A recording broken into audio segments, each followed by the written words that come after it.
കൂട്ടുകാരിക്കൊപ്പം railway line മുറിച്ചു കടക്കുന്നതിനിടയിൽ train തട്ടി +1 വിദ്യാർത്ഥിനി മരിച്ചു. ഒപ്പമുണ്ടായിരുന്ന വിദ്യാർത്ഥിനിയെ റെയിൽവേ പ്ലാറ്റ്ഫോമിൽ നിൽക്കുകയായിരുന്ന +2 വിദ്യാർത്ഥി സാഹസികമായി രക്ഷപ്പെടുത്തി. ട്രെയിൻ തട്ടിയ വിദ്യാർത്ഥിയെ രക്ഷപ്പെടുത്താൻ ശ്രമിച്ചുവെങ്കിലും നടന്നില്ല. മയ്യനാട് ഹയർ സെക്കൻഡറി സ്കൂളിലെ +1 വിദ്യാർത്ഥിനി ചാത്തന്നൂർ കോയിപ്പാട് സ്കൂളിന് സമീപം പാലവിള വീട്ടിൽ അജിയുടെയും ലീജയുടെയും മകൾ ദേവനന്ദയാണ് മരിച്ചത്. ഒപ്പമുണ്ടായിരുന്ന +1 വിദ്യാർത്ഥിനി കൊട്ടിയം സ്വദേശി ശ്രേയയാണ് രക്ഷപ്പെട്ടത്.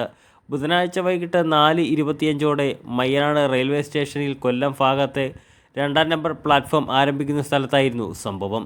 ദേവനന്ദയും ശ്രേയയും സ്കൂൾ വിട്ട് വീട്ടിലേക്ക് പോകുന്നതിനായി ബസ്സിൽ കയറുന്നതിനായി മയ്യനാട് പണയമുക്കിൽ നിന്നും 1-ാം നമ്പർ റെയിൽവേ പ്ലാറ്റ്ഫോമിൽ കൂടി നടന്നു വന്ന് റെയിൽവേ ട്രാക്ക് മുറിച്ച് കടന്ന് 2-ാം നമ്പർ പ്ലാറ്റ്ഫോമിൽ അടുത്തേക്ക് പോകുകയായിരുന്നു. ഈ സമയം 1-ാം നമ്പർ പ്ലാറ്റ്ഫോമിൽ കോട്ടയത്തേക്കുള്ള പാസഞ്ചർ ട്രെയിൻ നിർത്തിയിട്ടിരിക്കുകയായിരുന്നു. ഈ ട്രെയിനിന് മുന്നിലൂടെ പാളം മുറിച്ച് കടക്കുമ്പോഴാണ് 2-ാം നമ്പർ പ്ലാറ്റ്ഫോമിന് സമീപത്തുള്ള പാളത്തിലൂടെ തിരുവനന്തപുരം ഭാഗത്തേക്കുള്ള നേത്രാവതി എക്സ്പ്രസ് വരുന്നത്. പാസഞ്ചർ ട്രെയിനിൻ്റെ ശബ്ദം മൂലം നേത്രാവതിയുടെ സൈറൻ ഇവർ ശ്രദ്ധിച്ചില്ല. ഈ സമയം ഇവർക്ക് മുമ്പേ ട്രാക്ക് മുറിച്ച് പ്ലാറ്റ്ഫോമിൽ കയറിയ 5 +2 വിദ്യാർത്ഥികൾ പോകുന്നുണ്ടായിരുന്നു. ട്രെയിൻ വരുന്നു, മാറിക്കോ എന്ന് ആരോ ഉച്ചത്തിൽ വിളിച്ചു പറയുന്നത് കേട്ട് സംഘത്തിലുണ്ടായിരുന്ന +2 വിദ്യാർത്ഥി അഹമ്മദ് നിഹാൽ അതിസാഹസികമായി ശ്രേയ എന്ന കുട്ടിയെ പ്ലാറ്റ്ഫോമിലേക്ക് വലിച്ചു കയറ്റി രക്ഷപ്പെടുത്തി. ശേഷം രണ്ടാമതായി ദേവനന്ദയെ രക്ഷപ്പെടുത്താൻ ശ്രമിച്ചുവെങ്കിലും